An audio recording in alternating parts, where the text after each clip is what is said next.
Nous, ce qu'on apporte, c'est un vrai savoir-faire sur l'enveloppe physique, les cloisons, les plafonds, les portes qui correspondent et qui constituent la barrière physique, ce qu'on appelle le confinement statique pour un environnement comme un laboratoire ou une salle propre.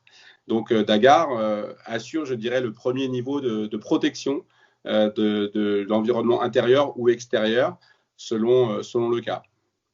Et quel est votre rôle au sein de l'AppScience? Quelle opportunité ça vous apporte? J'ai créé ce réseau en créant ou reprenant des sociétés expertes chacune dans un domaine, le traitement d'air, les fluides spéciaux, le mobilier de laboratoire, les cloisons justement avec Daggar, et tout ensemble peuvent réaliser des projets clés en main avec une vraie cohérence et une vraie expertise sur la solution finale complète. Vous êtes actuellement en train de construire l'AppScience, dont Daggar, un laboratoire P4 en Côte d'Ivoire.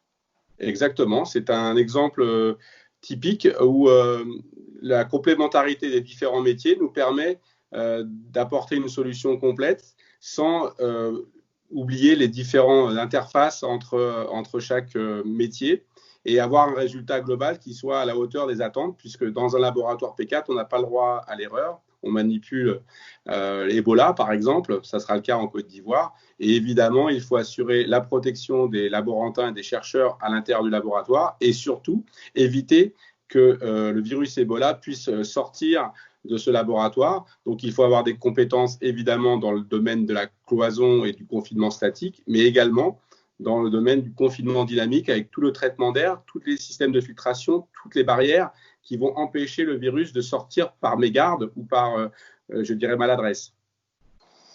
Qu'est-ce que ce marché représente pour la société Daggar? Alors, le marché de la salle propre n'est pas forcément le plus volumineux en termes de chiffre d'affaires, mais le plus pointu en termes d'expertise. Et donc, il représente à peu près un tiers de l'activité, les 2 tiers étant plus orientés vers l'agroalimentaire. Mais cette expertise nous amène à effectivement travailler sur des projets très pointus, très intéressants.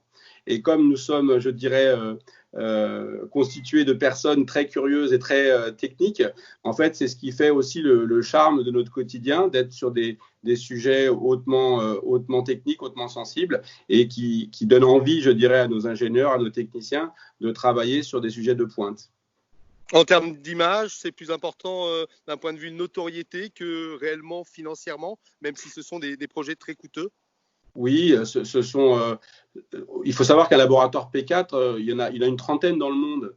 Et Daggar peut revendiquer d'en avoir fait plus de 10%, que ce soit en France ou ailleurs. Et donc, c'est vrai que tout le monde ne peut pas faire ce genre d'installation. Ça correspond effectivement à une certaine élite au niveau industriel, au niveau technique. Et qui peut le plus, peut le moins. Donc, quand on sait faire ça, on sait faire des choses un peu plus simples. Et surtout, on peut accompagner la recherche et on peut aller sur des projets innovants. Sur l'aspect financier, ça représente, la construction de ces laboratoires, un pourcentage minime de votre chiffre d'affaires. Tout à fait. En ce qui concerne notre activité salle propre, qui représente environ 30 millions d'euros, la partie laboratoire de sécurité va peut-être représenter 1 ou 2 millions d'euros. Ce n'est pas le plus gros volume, mais c'est là où effectivement on va avoir le plus de valeur ajoutée, le plus de technicité et aussi un peu le plus d'attrait technique pour nos équipes.